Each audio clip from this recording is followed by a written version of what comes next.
परभणीतील एका शेतकऱ्याच्या शेतात घडलं असं की अख्खा देश हादरला। पावसाळा सुरू झाला तरी परभणीत पाऊस आला नव्हता।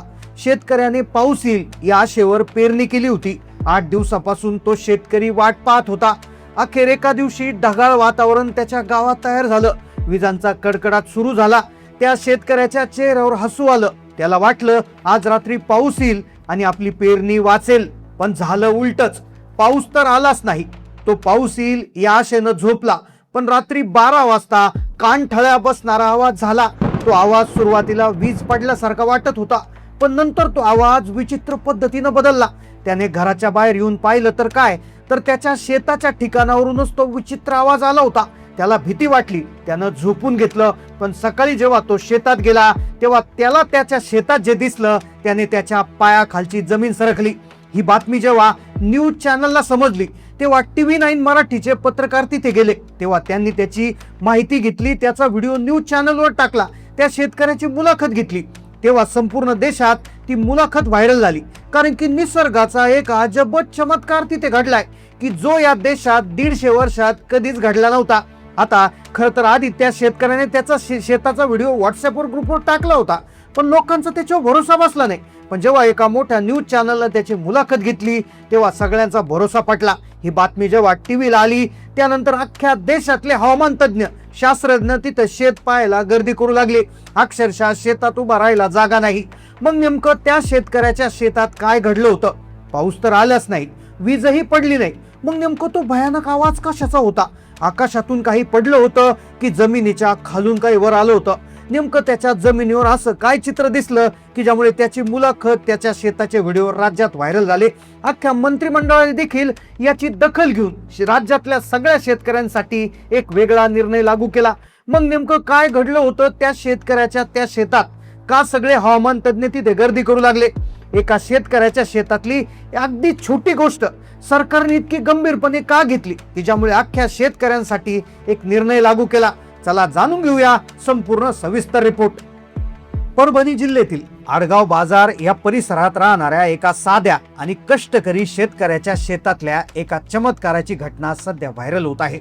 अचानक शेतातून एक आवाज आला आणि त्यानंतर शेतात जे घडलं त्याचा व्हिडिओ शेतकऱ्याने सोशल मीडियावर टाकला होता, पण त्याला त्याच्यावर भरोसा ठेवला नाही। पण जेव्हा TV9चे पत्रकार आले तेव्हा अख्ख्या देशातले शास्त्रज्ञ गर्दी करू लागले आणि सरकारने दखल घेऊन शेतकऱ्यांसाठी निर्णय घेतला। खरं तर ही गोष्ट सुरू होते परभणी तालुक्यातील आडगाव बाजार या परिसरात राहणाऱ्या एका साध्या आणि कष्टकरी शेतकऱ्यापासून।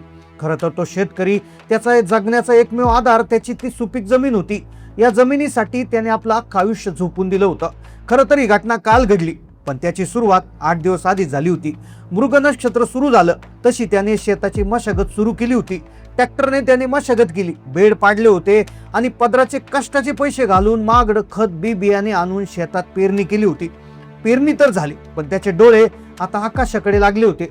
तो रोज सकाळी उठायचा, टीव्हीला बातम्या बघायचा, इथे रेड अलर्ट, इथे येलो अलर्ट, परभणी जिल्ह्यात पाऊस पडेल, पण पाऊस पडत नसायचा। शेताच्या बांधावर जायचा, आकाशात ढग येतात का याची वाट बघायचा, पण त्याची पत्नी त्याला धीर द्यायची, नका काळजी करू, देव चांगला पाऊस देईल। त्याला वाटत होतं आता दुबार पेरणी करावी लागेल, पण हळूहळू 2-4 दिवस उलटले तरी पाऊस पडत नव्हता। त्याचा जीव वर खाली होत होता। त्याला वाटलं की वेळेवर पाऊस आला नाही तर आपली मेहनत, पैसा वाया जाईल, खत बियाणे वाया जातील। पण त्याला माहिती नव्हतं की येणाऱ्या काही तासामध्ये त्याच्या शेतात एक अशी विचित्र घटना घडणार होती की ज्यामुळे अक्षरशः तो दानादिन ओढणार होता। ज्या पावसाची तो वाट पाहत होता तो पाऊस तर आलाच नाही, पण पावसाने त्याच्या शेतामध्ये असा विचित्र घटनाक्रम केला की अख्खा देश तिथे शेतात गर्दी करू लागला। आता खरी भीती इथून पुढे सुरू होणार होती, कारण ज्या पावसाची तो शेतकरी चातकासारखी वाट पाहत होता, जेव्हा ती परिस्थिती आली तर आनंद नाही तर एका असा भयानक सुळसुळाट आणला ज्याने अख्ख्या गावाचा काळजाचा ठोका चुकवला आणि अख्खा देश जागा झाला। आता अखेर तो दिवस उजाडला होता ज्या दिवशी 150 वर्षात पहिल्यांदा तो चमत्कार देश पाहणार होता। तो दिवस सर्वसाधारण दिवसभर कडक ऊन, पण अचानक दुपारनंतर एक विचित्र गूढ आणि शांतता पसरली। आकाश नेहमीसारखं काळं झालं नाही, ढगांचा रंग हलका निळा आणि पांढरा दिसू लागला। आश्चर्याची गोष्ट म्हणजे आकाशामधले जे ढग होते ते त्या दिवशी त्या गावात सरळ वाहत नव्हते, ते एका चक्रासारखे गोल गरगरत फिरत होते। समुद्राच्या पाठीवर जेव्हा उष्णतेचे वारे आणि वाफेचे डोंगर एकत्र येतात तेव्हा हवेचा दाब अनपेक्षित बदलतो आणि नेमका हाच प्रकार त्या दिवशी त्या शेतकऱ्याच्या गावात घडत होता. जमिनीवरचा वारा चक्क उलट्या दिशेने वाहू लागला होता. झाडांची पाने उलट्या बाजूला झुकत होती.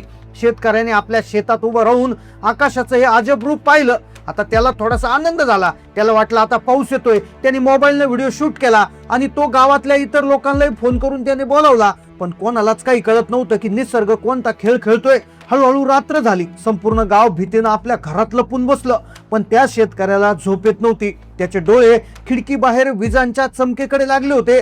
अचानक मध्यरात्रीच्या सुमारास शेताच्या बाजूनं एक महाभयंकर काहीतरी कोसळल्यासारखा अवाढव्य आवाज झाला. तो आवाज इतका भयानक होता की गावकऱ्यांच्या मते त्यांनी आपल्या संपूर्ण आयुष्यात असा आवाज कधी ऐकला नव्हता. तो आवाज कशाचा होता? पहाटे जेव्हा त्या शेतकऱ्याने शेतात पाऊल टाकलं तेव्हा त्याच्या डोळ्यासमोर नेमकं काय दृश्य होतं, काय चमत्कार घडणार होता, आता तो समोर येणार होता. रात्री महाभयंकर परिस्थिती सुरुवात झाली. थोडासा तुरळक पाऊस झाला होता. तो शेतकरी रात्रभर झोपला नव्हता. जशी पहिली पहाट झाली तसा तो वाट काढत तिकडे शेताकडे धावला. थोडासा चिखल होता पण त्याच्या मनात एकच भीती होती की आपल्या पेरणीचं काय झालं असेल. पाऊस तर झाल्याने वाटतोय पण मग तो विचित्र आवाज कशाचा होता? नेमकं काय झालं? माझ्या शेतात झालं का बाजूच्या शेतात झालं? कुठे वीज पडली का? काय झालं असेल? हळूहळू तो निघाला होता. तो निघाला तसे त्याच्या पाठीमागे त्याची पत्नी आणि त्याची मुलं देखील निघाले होते आणि काही शेजारी आले होते. पुढचं दृश्य पाहून अक्षरशः ते तिथे शेतापर्यंत गेले. शेतापर्यंत गेल्यानंतर त्यांनी जे दृश्य पाहिलं तर त्यांच्या सगळ्यांच्या पायाखालची जमीन सरकली. खरं तर एक विचित्र प्रकार त्याच्या शेतात दिसला होता. आता सुरुवातीला त्याला समजलं नाही. त्याने त्याचा व्हिडिओ काढून व्हॉट्सअपला टाकला. व्हॉट्सअपवरून तो TV9 मराठीपर्यंत गेला. TV9 मराठीची टीम शेताच्या बांधावर पोहोचली. कॅमेऱ्यासमोर शेतकऱ्याची मुलाखत समोर झाली. तो रडत होता. तो म्हणाला, मी माझ्या जिंदगीत अशी परिस्थिती पाहिली नव्हती. माझ्या वडिलांनी मला ही जमीन दिली. माझ्या मुलांची स्वप्न या जमिनीवर टिकून आहे. आता माझ्याकडे काहीच राहिलं नाही. आता नेमकं काय करायचं? आता ते कुटुंबीय तिथे बसून ढासळढासळ रडत होते कारण की त्यांना हा चमत्कार काय झाला ते समजत नव्हतं. पण आता अखेर त्याचा व्हिडिओ व्हायरल होणार होता. TV9 मराठीचे पत्रकार जेव्हा कॅमेरे घेऊन पुढे पुढे सरकत होते तेव्हा शेतातला कोपऱ्याचा व्हिडिओ ते काढत होते. त्या व्हिडिओमध्ये त्यांना शेतामध्ये काहीतरी विचित्र जाणवत होतं जे पहिल्यांदा दिसत होतं. अखेर ते चित्र आता समोर येणार होतं. खरं तर त्या रात्री परभणीच्या आडगाव परिसरात निसर्गाचा एक कोप झाला होता. खरं तर त्या दिवशी रात्री जो आवाज झाला होता तो आवाज पावसाचा नसून, तो कुठल्याही विजेचा नसून, तो इतक्या भयानक महाप्रलय ढगफुटीचा होता की ज्यामुळे अक्षरशः त्याच्या शेतात इतका भयानक धबधब्यासारखा पाऊस पडला आणि तो प्रचंड पुराच्या पाण्यासारखा त्याचा अख्खं शेताची माती वाहून गेली. 4 ते 5 फुटाचा 10 फुटाचा खड्डा तिथे पडला होता. त्याच्या शेताची सगळी सुपीक माती निघून गेली होती. खाली फक्त काळा खडक मोठे दगडधोंडे आणि नदीची वाळू उघडी पडली होती. जणू काही निसर्गाने जादुई मशीन लावून रातोरात तिथलं शेतच उकरून नेलं होतं. संपूर्ण शेताला एका खोल विवरात ढकलून दिलं होतं. शेताचे बांध वाहून गेले. सीमा पुसल्या. केवळ तो शेतकरी उघड्या पडलेल्या खडकाळ जमिनीकडे पाहून अश्रू गाळत होता. निसर्गाच्या आतांग शक्तीपुढे माणूस किती हतबल याची जाणीव करून देणारी ही वेदनादायी सत्यकथा होती. प्रेक्षकांनो, एका रात्रीत संसार उद्ध्वस्त करणाऱ्या निसर्गाच्या अजब खेळाबद्दल तुम्हाला काय वाटतं? तुमच्या आसपास अशी कधी घटना घडली आहे का? कमेंट करून नक्की सांगा. हा व्हिडिओ प्रत्येक व्यक्तीपर्यंत शेअर करा. चॅनलला सबस्क्राईब करायला विसरू नका. धन्यवाद. जय जवान जय किसान.